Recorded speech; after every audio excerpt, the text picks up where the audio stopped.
J'ai envie de dire en introduction, peu importe le nombre de gommettes qu'on a mis sur ta vie, peu importe tout ce qu'on a dit sur toi, peu importe si elles tiennent bien sur toi, il y a quelqu'un qui t'aime comme tu es. Il y a quelqu'un qui t'aime comme tu es. Et je ne sais pas si je peux avoir un peu plus de lumière. J'aimerais vraiment vous apporter une parole par rapport à ce culte de Noël. Encore une fois, bienvenue à chacun, pour ceux qui sont là pour la première fois ou les premières fois. Et je serais heureux de revoir aussi certaines personnes, ça fait toujours plaisir. Et c'est vraiment cette histoire de Puccinello. Puccinello, c'est chips, c'est autre chose. Alors Noël,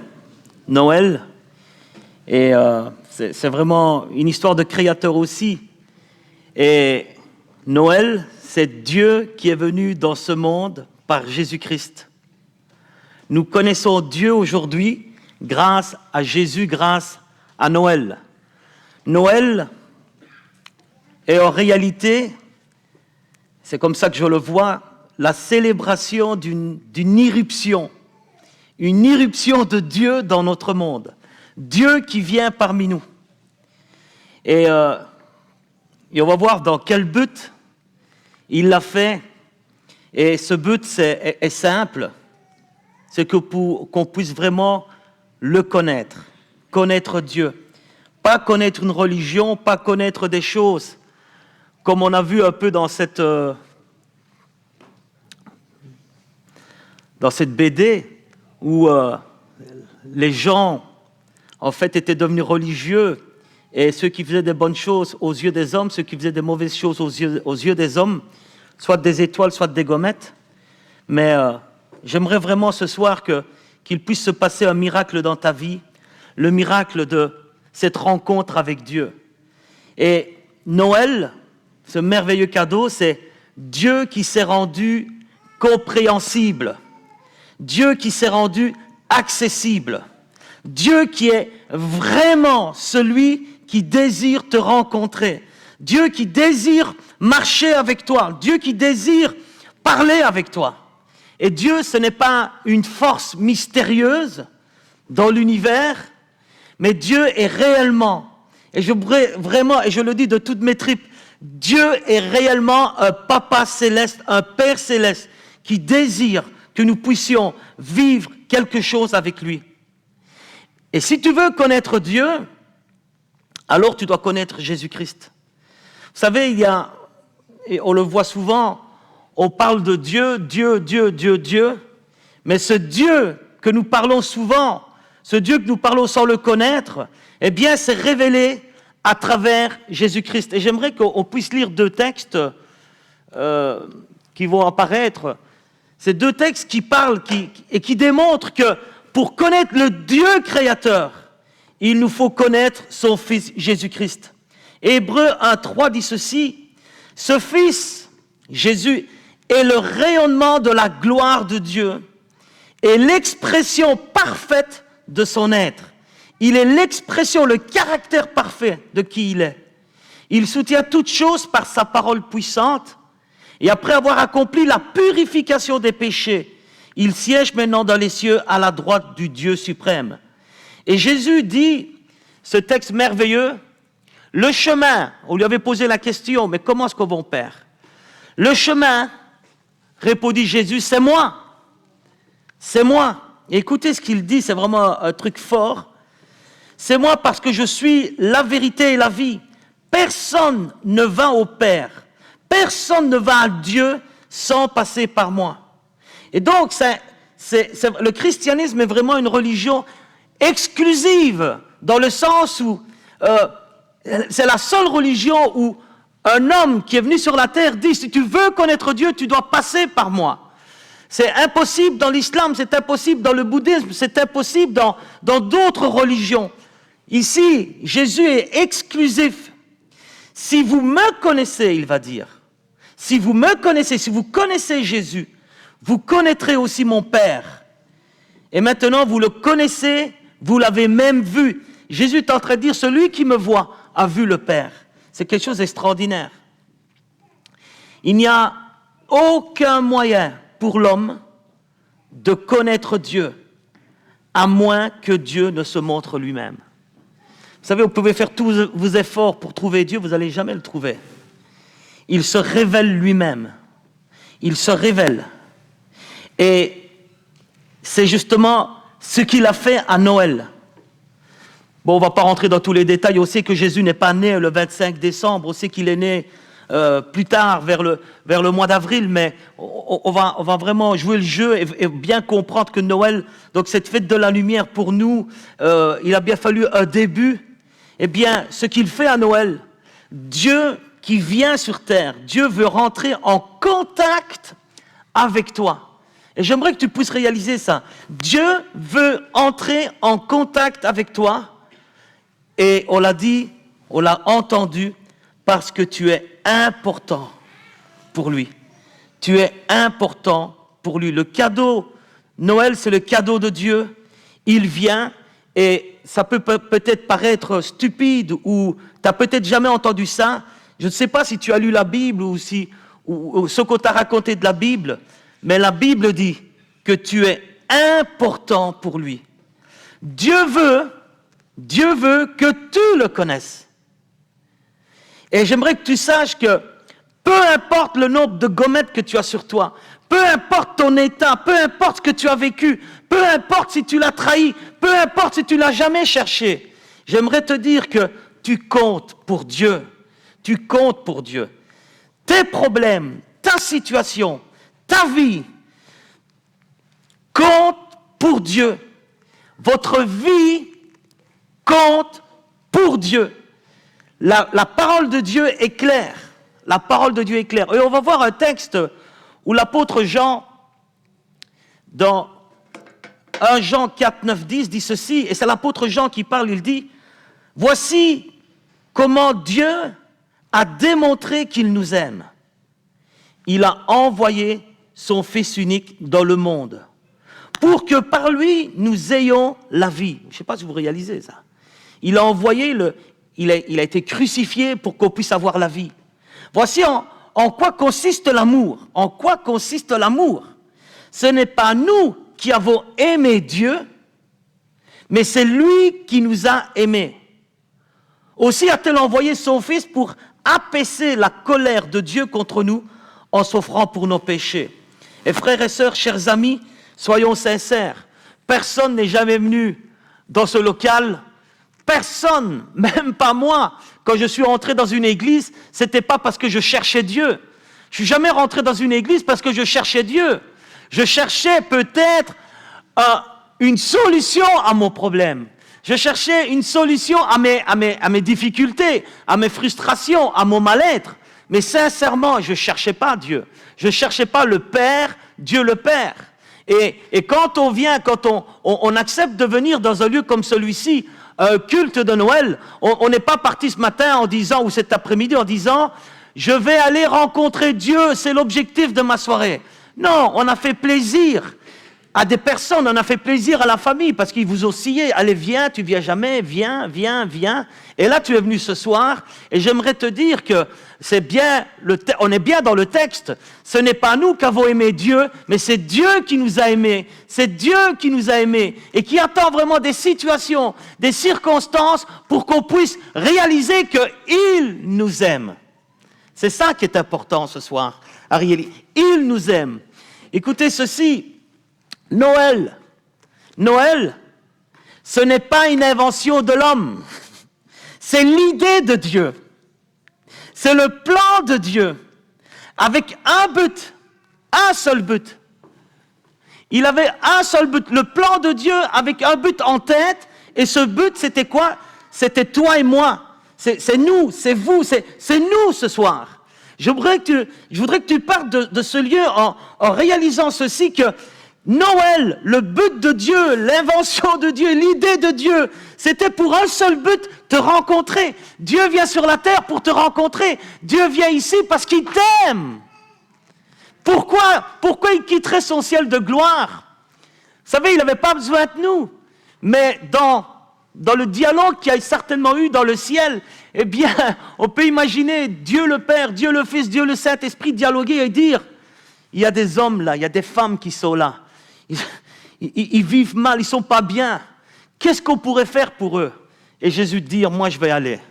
Et Dieu dire, le Père, vas-y. Et le Saint-Esprit de dire, mais tu sais, quand tu vas y aller, moi aussi je veux collaborer. Parce que j'aimerais tellement qu'ils puissent connaître ce que nous vivons dans le ciel. Cette paix, cette joie, là où il n'y a pas de péché, où il n'y a que allégresse. Et on voit vraiment que l'idée de Dieu, le but de Dieu, c'était toi et moi. Jésus t'aime, Jésus t'aime, Jésus t'aime. Noël, c'est Jésus qui vient pour être le sacrifice expiatoire pour nos péchés.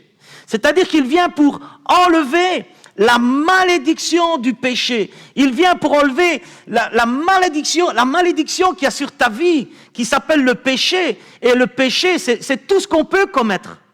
Combien de fois tu as fait cette promesse et tu as dit à ta femme ou à ton mari, à tes enfants ou à tes parents ou à des amis, je ne le ferai plus. Je ne le ferai plus. Je te promets, je ne vais plus te décevoir. Mais on réalise qu'on n'y arrive pas. Eh bien, Jésus est venu, et quand on a vraiment cette relation avec lui, quand on vit vraiment avec lui, quand on marche avec lui, ce n'est pas facile. Mais il vient enlever la malédiction du péché. Il vient enlever ce qui nous empêche d'être meilleurs. Jésus est capable de nous rendre meilleurs par le Saint-Esprit qui vit en nous. Alors, tu vas me dire, mais de quel péché? De quel péché? Eh bien, écoutez ceci, le crime que nous avons commis, c'est d'avoir rejeté Dieu, d'avoir vécu en ne le reconnaissant pas comme Dieu. Et nous nous sommes éloignés de lui et nous avons péché contre lui par notre vie injuste et immorale. Combien de fois des gens, vous savez, les gens sont bien intentionnés, quand vous parlez avec les gens, ils disent, mais moi je crois en Dieu.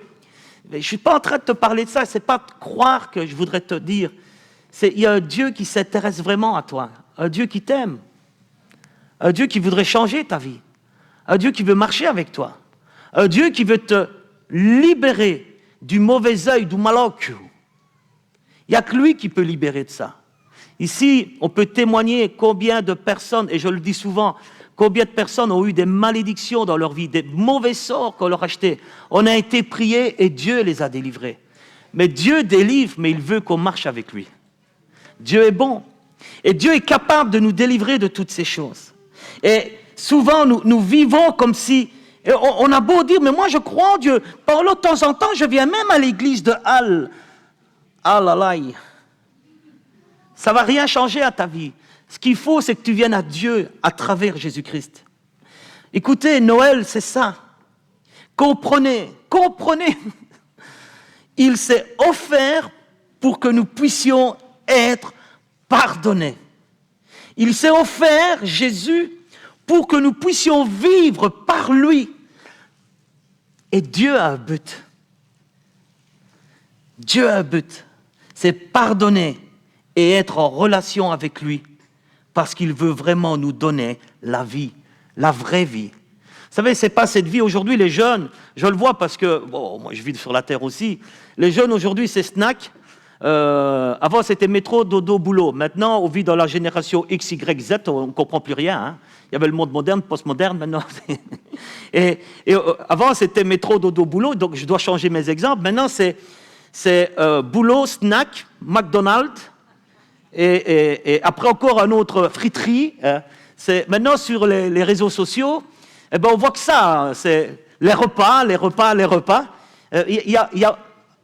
Après les repas, il y a une vie, je voudrais vous dire. Il y a autre chose. Mais ce que je voudrais vous dire ce soir, c'est vraiment ça. Dieu désire vraiment cette relation avec nous, marcher avec nous. C'est tellement beau. Vous savez, on dit, mais être chrétien, on s'ennuie. Venez avec nous le jeudi, quand on va distribuer de la nourriture et des vêtements aux pauvres. Je vous assure, tu bénis Dieu de ne pas être dans ces conditions-là. Venez avec nous quand on fait des missions et vous allez voir qu'on ne s'ennuie vraiment pas. Venez à l'église, vous allez voir qu'on ne s'ennuie vraiment pas. Pourquoi? Parce que la vie chrétienne, ce n'est pas être assis comme des sardines comme on est ce soir. La vie chrétienne, c'est donner aux autres. La vie chrétienne, c'est servir les autres.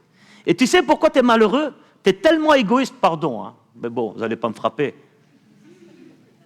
On est tellement égoïste. Et quand on est égoïste, on est malheureux parce qu'on ne vit que pour soi-même. Mais quand tu vis pour les autres, quand tu vis pour donner aux autres, quand tu vis pour servir les autres, quand tu vis et que tu donnes à des gens qui ne seront jamais capables de te rendre, tu dis, ça c'est la vie. Ça c'est la vie.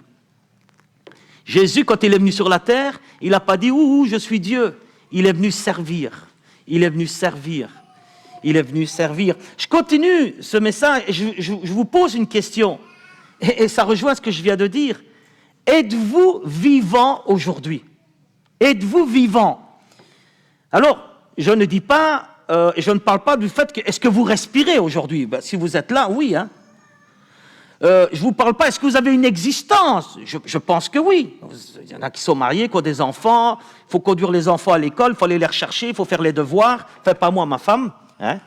Mais comprenez, et oui, je vous pose une question fondamentale ce soir. Mais est-ce que vous avez une vie qui a un but? Une vie qui a un sens? Et une vie qui est en abondance? Sinon, écoutez ceci. Jésus a dit, « Je suis venu pour que mes brebis aient la vie et que ces brebis aient la vie dans l'abondance. » Jean 10, 10. Et si on prend tout le texte, il dit, moi je vous donne l'abondance, mais il y a quelqu'un qui vient te voler ta vie, qui vient détruire ta vie, qui vient égorger ta vie. Et combien de situations dans les familles aujourd'hui? Pourquoi? Parce qu'on est plus prêt à laisser le diable dévorer nos familles, alors que Dieu veut nous donner la vie en abondance. Marcher avec Dieu, ce n'est pas seulement dire « oui, je crois ». Marcher avec Dieu, c'est le laisser agir dans notre vie. Le cadeau de Dieu, c'est ça aussi pour nous. Pour la Bible, la définition de la vie, écoutez bien, ne se limite pas à la simple existence. La définition de la vie selon la Bible est liée à une relation avec Dieu. Et avant d'aller plus loin, pour vous prendre un exemple, quand tu te maries, le mariage, c'est pas pour dire « je suis marié, je suis assis » et après il n'y a plus rien. Il y a toute une communion, toutes des relations, il y a quelque chose qui se met en mouvement. C'est ça le mariage. C'est ça, on vit ensemble. Il y a quelque chose qui se passe, on discute ensemble, on parle ensemble, on évoque des choses ensemble, il y a une communion ensemble, il y a quelque chose qui se vit ensemble, vous comprenez? La vie chrétienne, je ne sais pas de quelle vie chrétienne tu as connue jusqu'à présent, mais laisse-moi te dire ce que dit la Bible, et c'est un texte qu'on trouve dans... Attendez, Jean 17, 3, et il est dit, « Or, la vie éternelle, je vais le lire ici, c'est qu'ils te connaissent, toi le seul vrai Dieu, et Jésus-Christ que tu as envoyé. » Et ici, il parle, on le voit, le Dieu de la Bible est un Dieu qui cherche à avoir une relation avec l'humanité, avec l'homme, avec tous ceux qui le cherchent, qu'ils te connaissent, toi le seul vrai Dieu. Et seule une telle vie de relation avec Dieu va produire un sens, une abondance, mais aussi une éternité.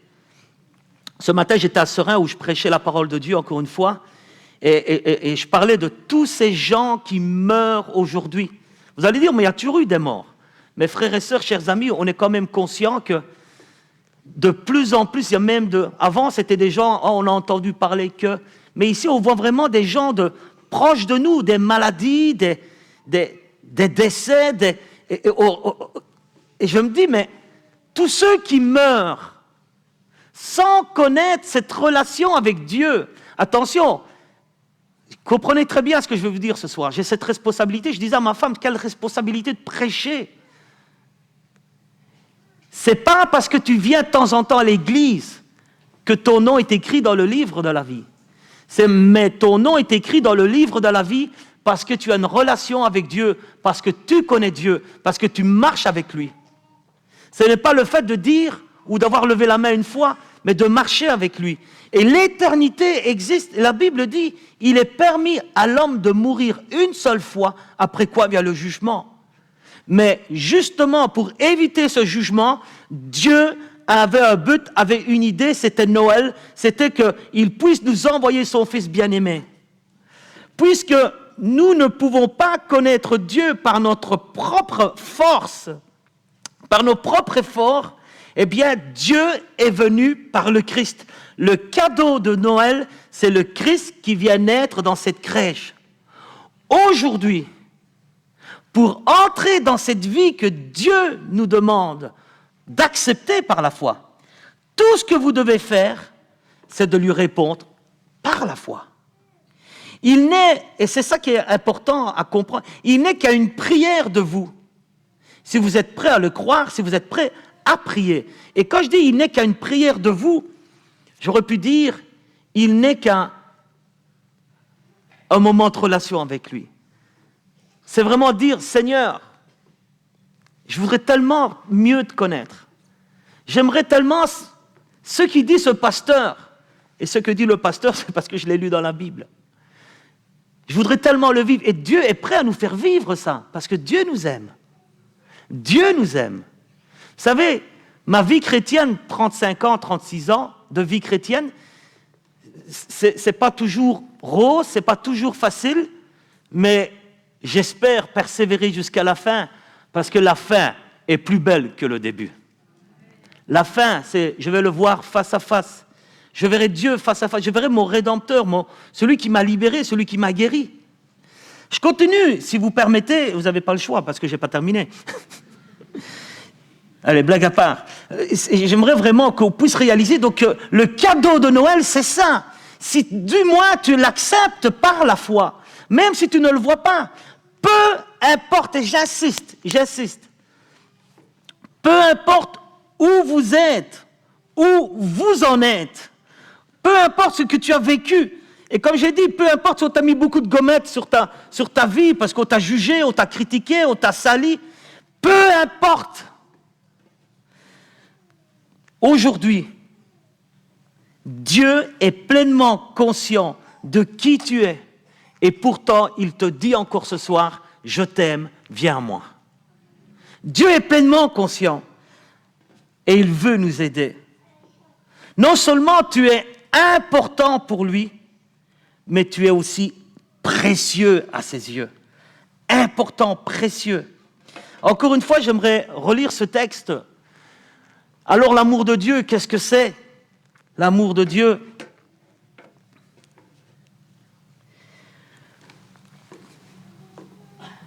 Je crois que je me suis trompé. Voilà. Je relis ce texte. Voici comment Dieu nous a aimés, comment Dieu nous a montré son amour. Il a envoyé son Fils unique dans le monde pour que nous vivions par lui. Alors, c'est quoi l'amour? Mais c'est ça. Oh, je l'ai... Et j'aimerais le lire avec vous. Ce n'est pas nous qui avons aimé Dieu, et je le répète, c'est lui qui nous a aimés. Il nous a tellement aimés qu'il a envoyé son Fils Jésus, s'est offert en sacrifice pour nous. C'est pourquoi Dieu pardonne nos péchés. Dieu a décidé de t'aimer. Dieu a décidé de faire un pacte avec toi.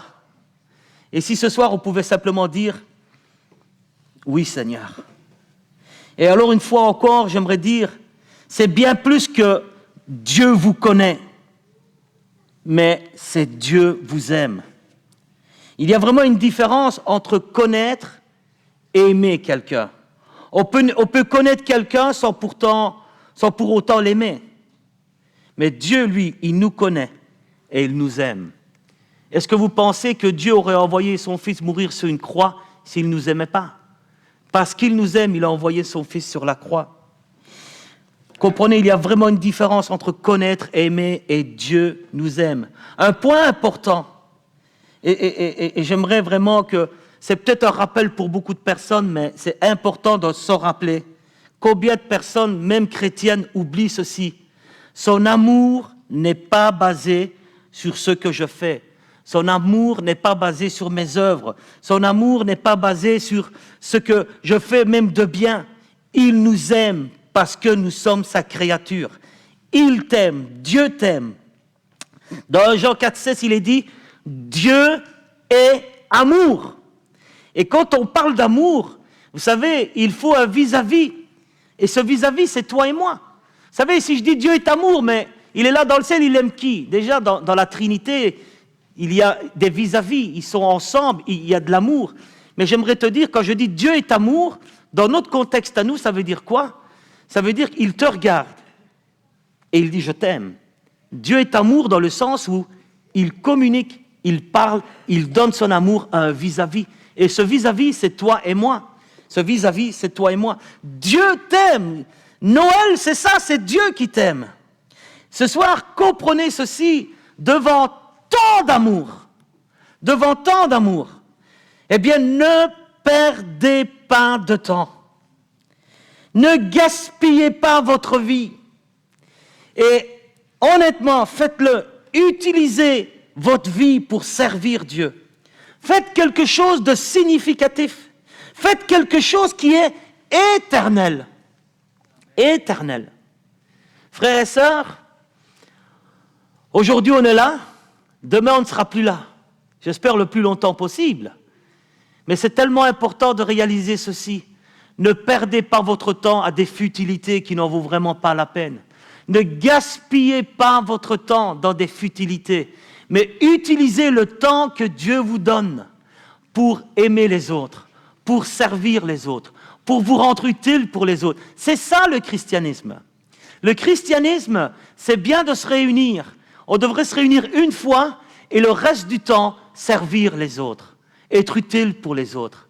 Vous savez, quand je suis à Seraing ou à Charleroi, un peu moins à Charleroi, mais à Seraing pour le moment, c'est tellement beau de voir des hommes et des femmes qui ne connaissaient pas Dieu, qui venaient de situations tellement difficiles, se relever. Et aujourd'hui, bientôt, vont reprendre le baptême. Ils marchent avec le Seigneur. Il y a des gens qui viennent, qui détruits par la vie. Et combien peuvent témoigner ce soir, détruits par la vie, ils ont rencontré ce Dieu d'amour. Dieu les a restaurés et Dieu les a bénis. Dieu les a bénis et il continue de bénir. Dieu est amour, il t'aime. Alors, Noël révèle la grandeur de l'amour de Dieu pour nous. Il nous montre à quel point nous sommes précieux pour lui. Sans Noël, s'il n'y avait pas eu ce Noël, nous n'aurions jamais su, nous n'aurions jamais rien connu de Dieu, de qui il est vraiment. Mais en envoyant Jésus, il nous a fait connaître qui il est. Et vous savez, vous voulez savoir comment Dieu est? Lisez la vie de Jésus, regardez sa vie, et bien vous avez là l'image de comment est le Dieu le Père. Il est l'image du Père. Vous voulez connaître Dieu? Regardez la vie de Jésus. C'est extraordinaire.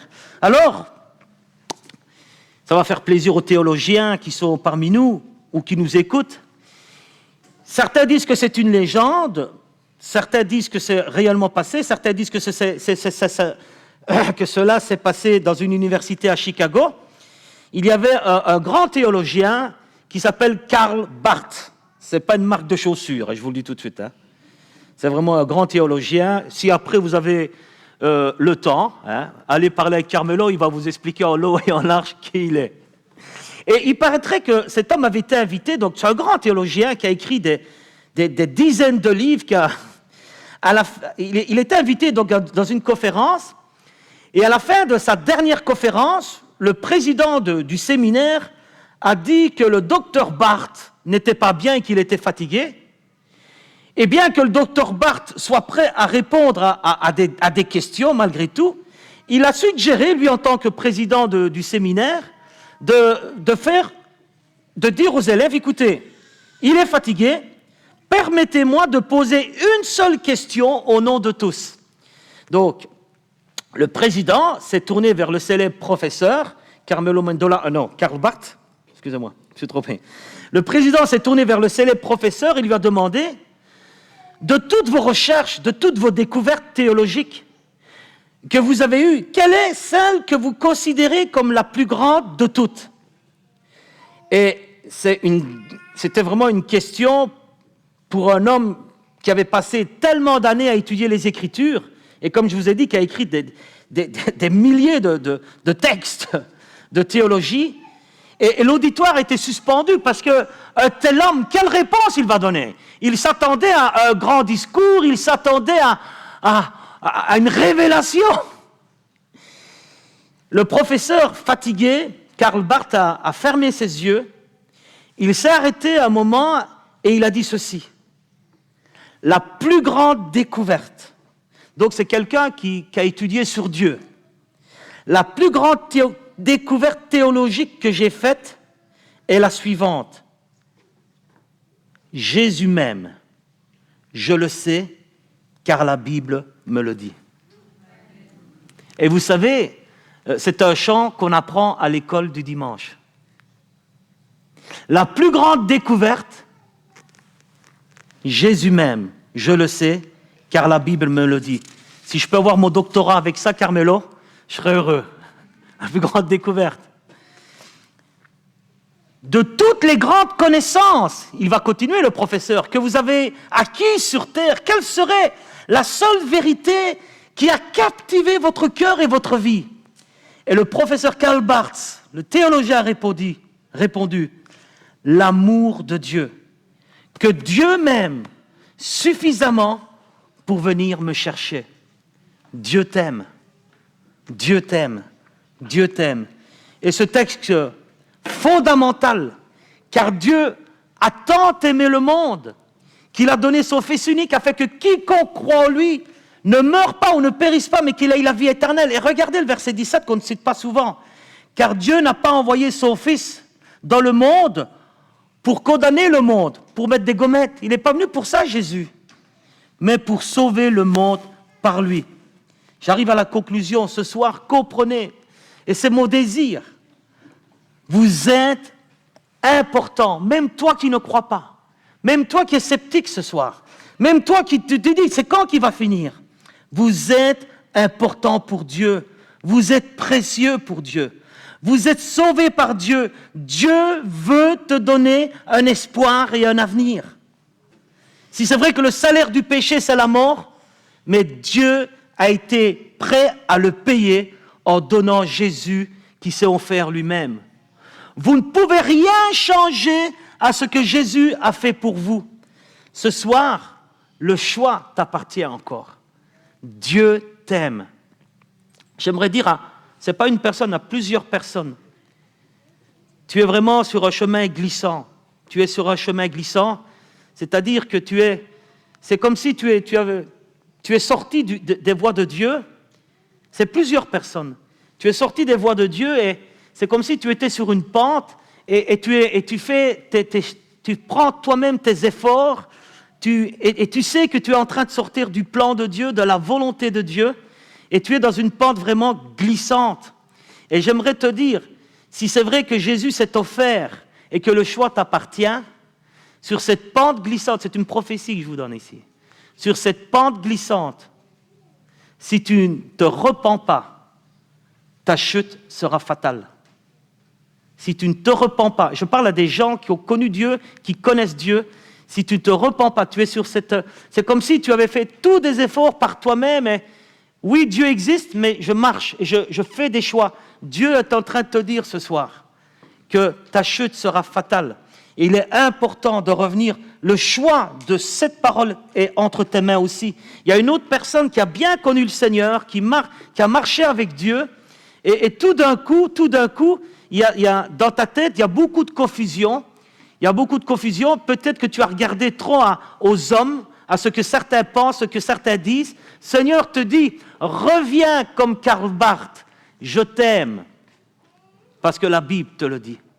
Je pense que Dieu veut parler ce soir à certaines personnes. Alors je continue, j'arrive à la fin. Nos péchés, quels qu'ils soient, et même toi qui es sur cette pente-là, qui est en train de gravir, nos péchés peuvent être pardonnés. Une fois pour toutes, dès que nous mettons à nouveau, ou pour la première fois, notre confiance en Jésus. C'est le cadeau de Dieu, Noël. Par la foi en Jésus-Christ, on est réconcilié avec Dieu. C'est par la grâce que nous sommes sauvés. Dieu n'est pas contre toi ce soir. Il est pour toi, avec toi. Jésus est venu pour que tu sois sauvé, pardonné et que tu puisses vivre une vie où ça vaut la peine. Il faut vraiment la peine. Pourquoi est-ce que tu es en train de travailler, tu travailles, tu es en train de construire quelque chose, tu es en train de te mettre en sécurité, tu es en train de dire, ouais, je vais me mettre bien comme ça, mais le Seigneur te parle à toi aussi ce soir. Le Seigneur te dit, stop, arrête. C'est pourquoi l'argent devient ton Dieu. Ce n'est pas l'argent ton Dieu. Le Dieu de la Bible n'est pas le Dieu de l'argent. C'est vraiment une parole que Dieu veut dire aussi à une personne ce soir. Et j'arrive vraiment à la fin. Ce soir, j'aimerais dire, ne fouillez pas loin de Dieu. Si vous êtes encore dans le péché, ce n'est pas Dieu qui vous a condamné à vivre dans le péché, mais ça a été votre choix. Et c'est votre choix si vous restez là où vous en êtes, alors que le pardon de Dieu est disponible encore ce soir en Christ. Alors, chers frères et sœurs, chers amis, réjouissez-vous parce que Noël, c'est le cadeau de Dieu. Mais ça dépend de toi, ça dépend de moi. Ou j'accepte ce cadeau, et l'accepter, ce n'est pas par politesse, l'accepter, c'est aussi pouvoir l'ouvrir et découvrir ce qu'il y a dedans. Jésus t'aime et il veut ton bonheur ce soir. Alors, si tu ne connais pas Dieu, eh bien, je t'invite à venir découvrir ce cadeau pour toi. Si ce soir, vous l'acceptez, eh bien, croyez-moi, je le crois de tout mon cœur, tu seras béni ou tu seras à nouveau béni. Si vous mettez votre foi ou vous remettez votre foi en Jésus ce soir, eh bien, vous allez expérimenter son amour, sa paix, sa joie et une nouvelle vie. Alors, vous allez me dire, et je termine avec ça, comment tu peux être sûr de ça, Paolo? Vous savez, je ne vends pas des voitures, je ne vends pas des bouquins, je parle d'un Dieu que je connais. Et je sais que c'est le Saint-Esprit qui fait ce travail dans les cœurs. Et comme je sais que Dieu n'est pas un menteur, et ce qu'il fait, il le fait toujours, j'ai vraiment confiance en sa parole. Je sais que si tu donnes ta vie et que tu es sincère et que tu marches avec lui, tu seras béni. Sûr et certain.